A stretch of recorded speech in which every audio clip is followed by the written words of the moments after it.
America Israel घुटने टेके, हर्जाना दे तभी रुकेगी जंग। मुस्तफा खामेनाई ने दिया बड़ा आदेश। मैं हूं आपके साथ बरकत और आप देख रहे हैं TV9 का डिजिटल प्लेटफॉर्म। और आज हम बात करेंगे मुस्तफा खामेनाई के उस आदेश के बारे में जिसने पूरी दुनिया को ये सोचने पर मजबूर कर दिया है कि क्या मिडल ईस्ट में जंग रुकेगी या भी और कितने दिन चलेगी। क्या कहा है उन्होंने, चलिए आपको बताते हैं। ईरान के नए सुप्रीम लीडर मुस्तफा खामेनाई ने साफ कहा है कि जंग तभी रुकेगी जब अमेरिका और इजराइल घुटने टेकेंगे और हर्जाना देंगे। उन्होंने सभी युद्ध विराम प्रस्ताव ठुकरा दिए हैं। युद्ध तीसरे हफ्ते में है, 2000 लोगों की मौत हो चुकी है। स्ट्रेट ऑफ हॉर्मुज बंद होने से ग्लोबल ऑयल सप्लाई पर असर पड़ा है। आज मिडल ईस्ट का हाल और भी गंभीर हो गया है। ईरान के नए सुप्रीम लीडर आयतुल्लाह मुस्तफा खामेनाई ने एक बड़ा और सख्त बयान दिया है जिसने शांति की उम्मीदों पर पानी फेर दिया है। उन्होंने मध्यस्थ देशों के जरिए आए युद्ध विराम या तनाव कम करने के सभी प्रस्तावों को सिरे से ठुकरा दिया है। उनका साफ कहना है, अभी शांति का समय नहीं है। जंग तभी रुकेगी जब अमेरिका और इजराइल घुटनों पर आएंगे, हार मानेंगे और ईरान को हर्जाना देंगे।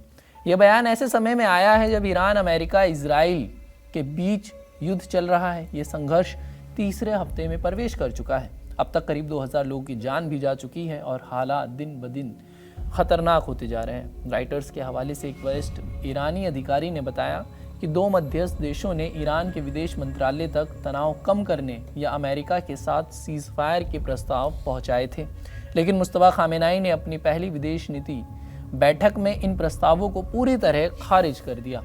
उन्होंने कहा, दुश्मनों को घुटनों पर लाए बिना, उनकी हार स्वीकार कराए बिना और हर्जाना दिलवाए बिना कोई समझौता नहीं होगा। मुस्तफा खामेनाई आखिर कौन है, चलिए आपको बताते हैं। वे ईरान के सुप्रीम लीडर आयतुल्लाह अली खामेनाई के बेटे हैं, जिन्हें महज एक हफ्ते पहले धार्मिक परिषद ने सुप्रीम लीडर चुना था।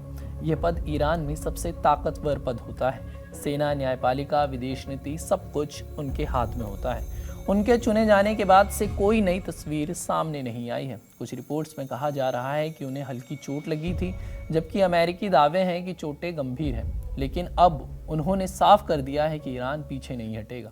इस संघर्ष का सबसे बड़ा असर स्ट्रेट ऑफ हॉर्मुज पर पड़ रहा है।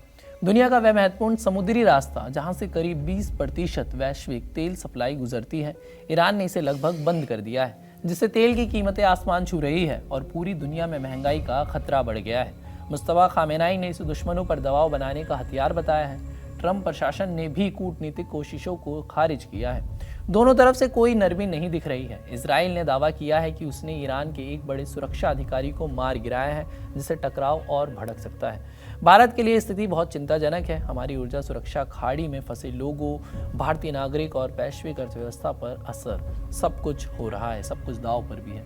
प्रधानमंत्री मोदी और विदेश मंत्री जयशंकर लगातार हालात पर नजर रखे हुए हैं और शांति की अपील कर रहे हैं, लेकिन मुस्तफा खामेनाई के सख्त रुख से लगता है कि जल्दी कोई सीज फायर नहीं होने वाला।